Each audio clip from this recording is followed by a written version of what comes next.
Cette statue en bronze vient de Pompéi, en Italie. Elle était collée à du verre fondu. Le travail pour l'enlever a duré des mois. Nous avons été témoins de ce moment final. L'an dernier, le monde a découvert avec horreur ce qui était arrivé au Musée national du Brésil, le plus ancien et le plus significatif et scientifique du pays. L'on pensait que la majorité des 20 millions d'objets, dont nombre d'entre eux étaient irremplaçables, avaient été perdus dans l'incendie, mais certains trésors ont été retrouvés.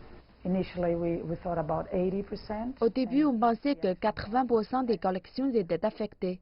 Il y en avait qui étaient à l'extérieur du bâtiment. Elles ont été sauvées. Avec le travail des secours, près de 5000 objets sont sortis du palais, principalement des météorites, des minerais et des fossiles aussi. Le travail de restauration continue dans les conteneurs laboratoires. Le musée national vieux de 200 ans était un ancien palais royal et les débris sont conservés au cas où d'autres fragments sont découverts.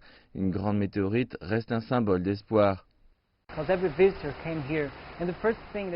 Quand les visiteurs venaient ici, la première chose qu'ils pouvaient voir, c'était la plus grande météorite appelée Bendegan. Elle pesait 5 tonnes. Elle est encore là. Pour nous, c'est très important de voir qu'une partie du musée est encore là, encore vivante.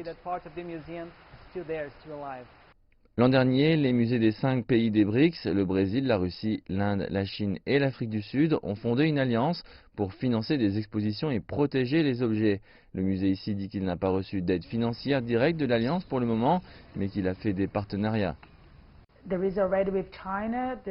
Pour la coopération avec la Chine, le directeur m'a dit que le musée national de Chine tiendrait une exposition ici.